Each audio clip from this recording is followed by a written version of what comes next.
Topic under discussion today is going to be about the drugs affecting the endocrine system.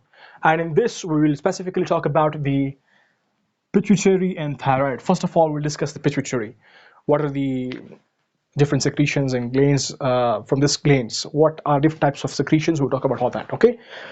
Well, commencing the lecture from the topmost point, that is the endocrine system. What is endocrine system? Moving from the basic, okay? There are some guys, they don't know basic. For them, we're going from the basic, okay? What is endocrine system? Simple. It is a kind of system that is actually made from the endocrine glands. Now, what are endocrine glands? They are actually the organs, some small organs. We know about this point. When organs combine together, they are making the system. So what is happening here? Endocrine glands are actually, these are actually organs. These organs combined together, their combination is making a system that is known as endocrine system. Now, a question rises that what is endocrine itself and what is the glands term specific for? Means, what is actually this term talking about? The question is, what is actually this term talking about? We got the definition, we will create this definition, but what is actually the talking about? What is the main concept of this point? Let me tell you people about that. Endocrine glands. First, let us know about the endocrine term. Endocrine is actually composed of two terms. Endo means inside, crines means secretion. Inside secretion, and gland stands for the organ. It is a term used for organ. So such organs which are doing secretion inside, where? Inside the blood vessels. So during the discovery, it was discovered that these are the small, tiny organs which are doing the secretion in the blood vessels. There are certain organs that called as exocrine glands. You know about that organs? Those organs are doing secretion outside the blood vessel in special ducts. But these are doing in the blood vessel. That's why. Now this is blood vessel, okay? So these organs are actually doing secretion in the blood vessel. That's why they're called as endocrine, inside the blood vessel. Okay, endocrine gland. Such organs which are doing chemical secretion inside the blood vessel are called as endocrine glands. And exocrine is actually opposite of this. That is doing outside the blood vessel. Exo means outside, crine means secretion. So such glands which are doing secretion outside the blood vessel are called exocrine glands, and endocrine glands doing secretion inside endocrine, in the blood. Okay, endocrine in the blood vessel, endocrine in the blood vessel, exocrine outside the blood vessel. So they are having their ducts, and endocrine is having a duct that is not having a duct, it is having a tract called as blood vessel. So endocrines are using the blood vessel, exocrine are using their own ducts. Endocrines are using blood vessels, exocrine are using ducts, special ducts. I hope you got the understandings. Well, now let's come towards the next point, that is actually the pituitary gland. Here we'll talk about the pituitary gland and its secretion. So now our discussion will actually compose these 5 actually points. Then we'll move towards the 6th one. Now coming towards the next point, that is actually the pituitary gland. Now our pituitary gland, it is actually called as the master gland, but it is controlled by the hypothalamus. Hypothalamus by means of hypophyseal portal system.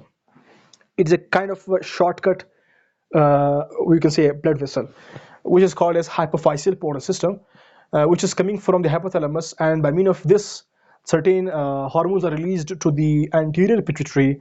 Then the anterior pituitary is releasing its hormones to control some other functions in the body.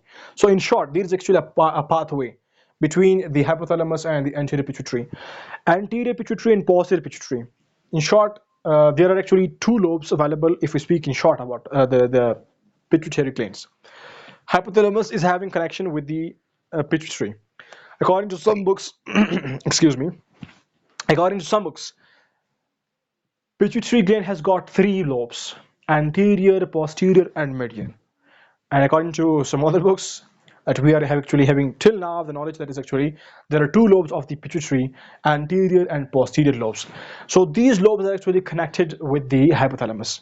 Hypothalamus by means of hypophyseal portal system is controlling the anterior pituitary, and hypothalamus is having axonal process to the posterior pituitary, where it is having a kind of storage for the 2 hormones like oxytocin and antidiuretic hormone, whereas the hypophyseal portal system is connecting the hypothalamus with the anterior pituitary, and this anterior pituitary has got certain portions from which this will be releasing its hormones if the signal is given by the hypothalamus.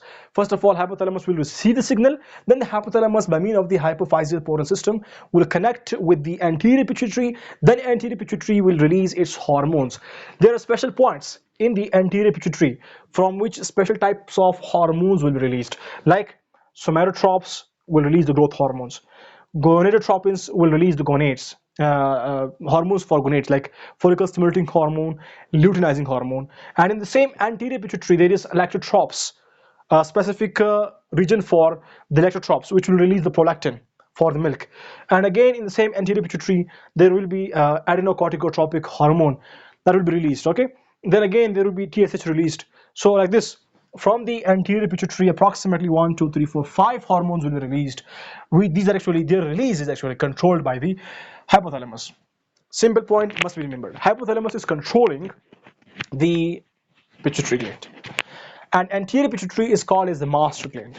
Pituitary itself is called the master gland, but this is actually controlled by the hypothalamus. Hypothalamus is supposed to receive the signal, then according to the signal, hypothalamus will send the signal to the anterior and posterior pituitary. Then from the anterior posterior pituitary, certain hormones will be released. Remember, from the anterior pituitary itself will release, but in the posterior, hormones will be directly forwarded to the posterior. From the posterior, those hormones will be released electively. Means the posterior has got no specific region for the production of the hormone. It has got a space for the storage of the hormone, like oxytocin and antidiuretic hormone. But these hormones, like growth hormones, gonadotropins, lactotropes, prolactin, ACTH, TSH, these are actually produced or synthesized, or you can say secreted from the anterior pituitary by the signal of the hypothalamus. Now, how this is actually occurring or this is actually happening, let's know that. Simple. First of all, let's go for the growth hormone, that how anterior pituitary is releasing the growth hormone. Simple. Signal is received to the hypothalamus that you are supposed to release. Hypothalamus will give the signal that is given by the glands from the hypothalamus.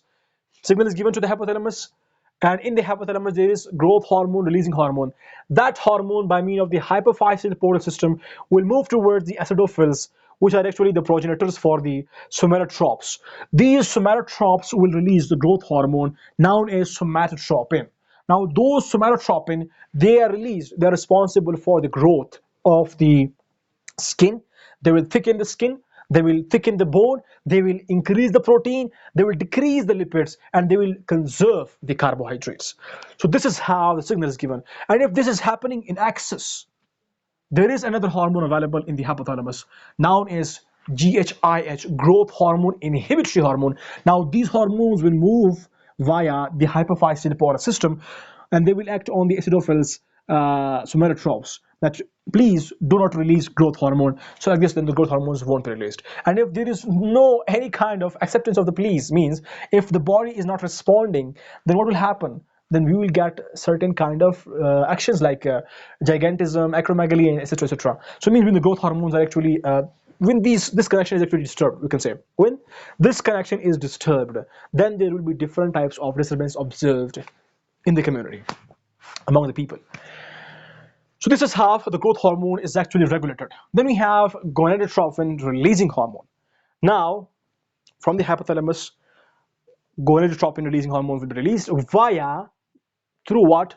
Through the hypophyseal porous system. Now this system will bring that to the basophil cells in the anterior pituitary, where the gonadotropes are available. Now those gonadotropes are stimulated by this gonadotropin releasing hormone. This will then release follicle stimulating hormone and luteinizing hormone. Now these both have got important functions in the male as well as in the female. Now what they are doing in the male? Simple. In male, what we need? Sperms. So what they're doing? They'll move to the testes, gonads, okay? Where follicle stimulating hormone will stimulate Sertoli cells to synthesize ABP, androgen binding protein. And luteinizing hormones will direct the Leydig cells. And these Leydig cells will release testosterone. These two are responsible for the sperm synthesis, spermatogenesis. And in the female, follicle stimulating hormone. The name is actually telling you guys, follicle stimulating hormone. A hormone that is stimulating the follicles to transform its shape from the one to another, primary to secondary, and to means to become mature. So you can say, one can say, I can say, you can say, we can say. Follicle stimulating hormones are responsible for the ovule synthesis, oogenesis, whereas the luteinizing hormones are responsible for the ovulation. Well, so this is how gonadotropin releasing hormones are responsible to synthesize the sperm in male and ovulation and ovule formation in the female. Hope you got. Now let's come toward the third hormone in the anterior pituitary. How this is released? Simple. Signal is given to the hypothalamus that please release the dopamine or pituitary inhibitory hormone. Now when this is released? Simple. Now this is prolactin inhibitory hormone. Okay, prolactin. Okay, prolactin inhibitory hormone. Dopamine will give the signal by means of hypophyseal portal system. Acidophils cells will be stimulated, which are actually the progenitors for the lactotropes. Now, lactotropes, lactogen, they are responsible to synthesize prolactin. That prolactin are supposed to synthesize milk. But what is the signal? Prolactin inhibitory signal is here. Hormones are coming to inhibit the milk production. So like this, the milk production is actually inhibited. But there is certain nuclei available which are actually releasing thyrotropin releasing hormone. That hormone will come and that will do the prolactin, means that will actually synthesize prolactin. When the prolactin is synthesized, and then the milk will be synthesized. So in short, telling you guys that the hypothalamus is having the dopamine inhibitory, which is actually the prolactin inhibitory hormone. Second name for the dopamine, for the prolactin inhibitory hormone is dopamine. Okay. Now what is happening? So we have inhibitory signal here, as well as there is a nuclei which is providing or giving the stimulatory signal, mean signal for the prolactin synthesis. So in short, this is how prolactin is actually synthesized by means of the pituitary gland, which is in turn at the end responsible for the synthesis of the milk. Well, we got this third one. Now let's move toward the fourth hormone in the anterior pituitary, which is actually released from the anterior pituitary, is the adrenocorticotropic hormone. Now the question is that how this adrenocorticotropic hormone is actually released. Simple.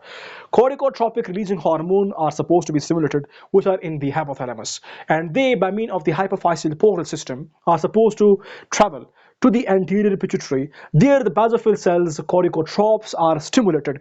Those corticotropes, when they are stimulated in the anterior pituitary, they are then responsible to release adrenocorticotropic hormone, which are then responsible to come and to have action on the cortex of the adrenal gland.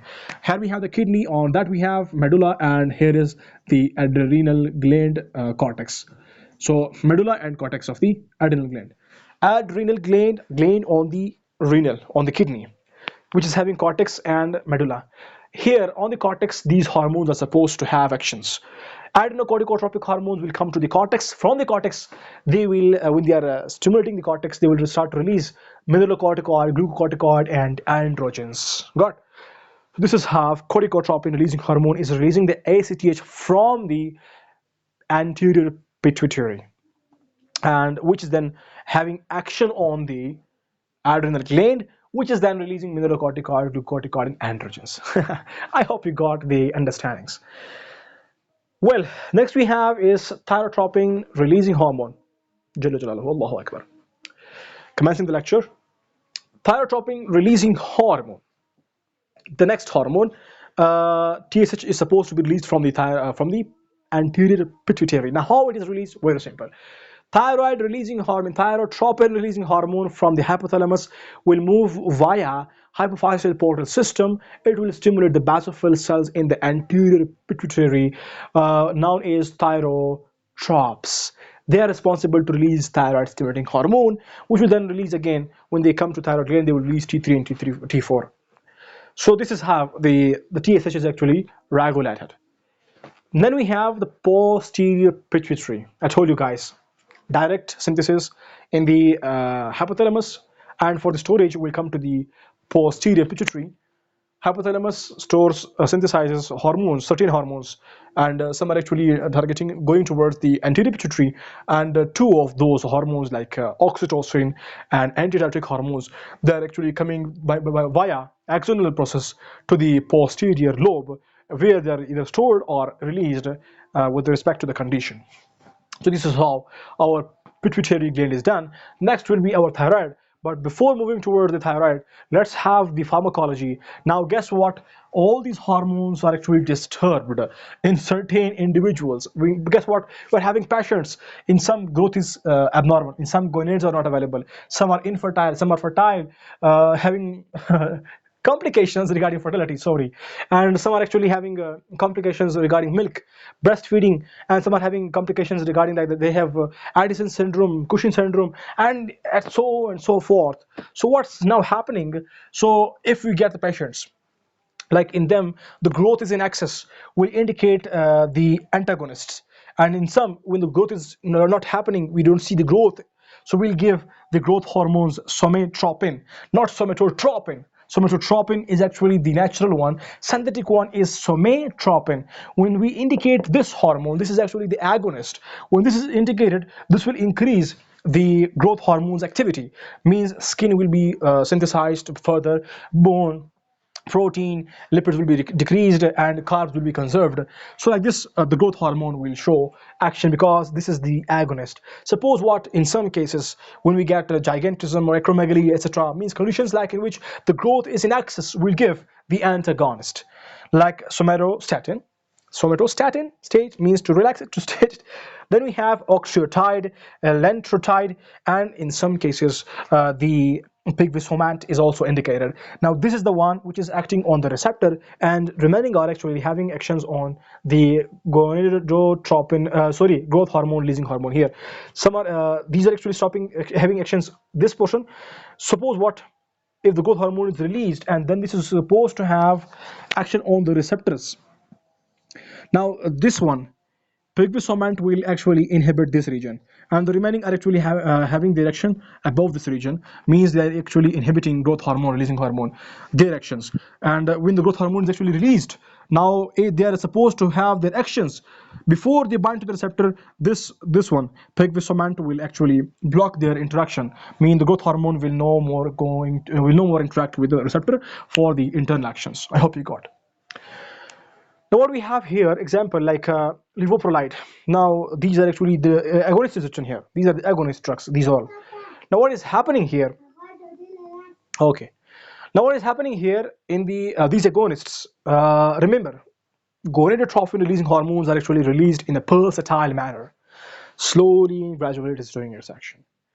Now in some cases, when there is infertility functions in male and female, so these are actually indicated agonists, and some of the drugs are also available that I have not written here, that I have not mentioned here. Well, so what they are doing, what the process is actually supposed to happen, what is the actual process? Gonadotropin releasing hormones are supposed to be released in a pulsatile manner. So then there will be the sperm synthesis and the ovulation and the ovum synthesis. So now what is happening when we indicate these drugs? They will actually increase. But if you take or indicate these medication in a wrong manner, what will happen?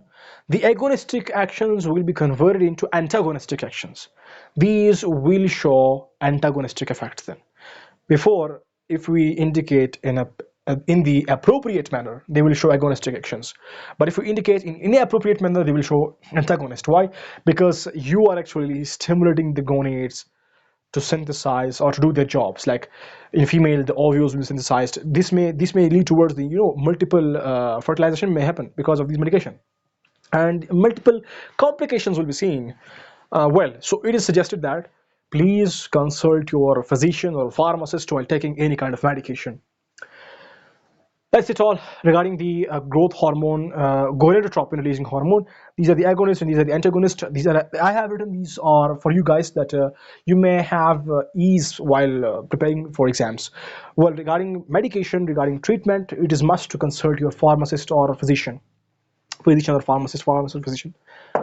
Third one, then we have thyrotropin releasing hormone, dopamine producing inhibitory hormone. In short, here we talked about the milk production. So in some cases, what we see, we want milk production, and in some cases we don't want. Suppose there is a female who she's complaining that she has got hyperlactation. In that condition, we will give dopamine which is actually the next name of the prolactin inhibitory hormone, and we can also give bromocriptine to reduce the milk synthesis. And if we want to increase, we must have estrogen, the same estrogen available in the female, and thyrotropin releasing hormone, which is available. There is a kind of nuclei releasing these hormones, and there is some medication like chlorpromazine, and breastfeeding is also a responsible factor. The more you breastfeed your progeny, and the more there will be the prolactin formation. And there is some kind of mechano stimulation. When the baby cries, there is a kind of production of the milk. That is a kind of signal pathway. That sound is actually responsible to stimulate certain receptors, and then at the end, prolactin is synthesized, and then milk is produced. Well, if there is hyperlactation, we have drugs. If there is hypolactation, we have drugs. We have medication to indicate to the patient. So these are the agonists, these are the antagonists. I hope you got the understanding. Next we have is if there is hyper adrenocorticotropic hormones action, what will we do? We'll give the in the hyper condition, we'll give the antagonist. If there is hypo condition, we'll give the agonist. And like Addison syndrome is seen, and that will give the agonist drugs like fludrocortisone, hydrocortisone, prednisone. These medication will be indicated to subside the Addison syndrome. And like in Cushing syndrome, there is hyperactivity of these hormones like mineralocorticoid, glucocorticoid, and androgens. So what we do? We give ketoconazole, metotanzole, and methyropone, and etc. So when we give these antagonists, by many of them, we have a kind of subside, you can say cure or treatment.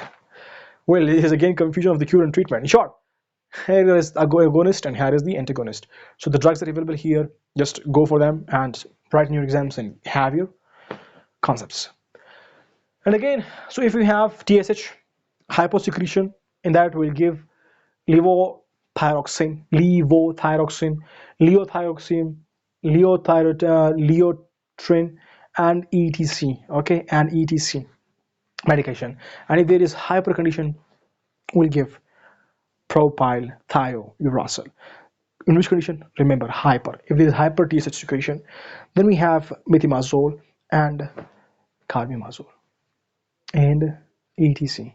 And we know about the oxytocin and ADH. Oxytocin, love hormone, bond hormone, and during the labor it is used. And ADH, antidiuretic hormone, to conserve, or you can say to have action on the osmotic system, means osmoregulation purpose, for the osmoregulation purposes that is used. So this is all from my side regarding the thyroid. Regarding the pituitary, and the next one is the thyroid. I hope you got the understandings and explanations. For more, contact us and comment down in the comment box your questions, your queries. We'll come for the answers. Thank you for watching.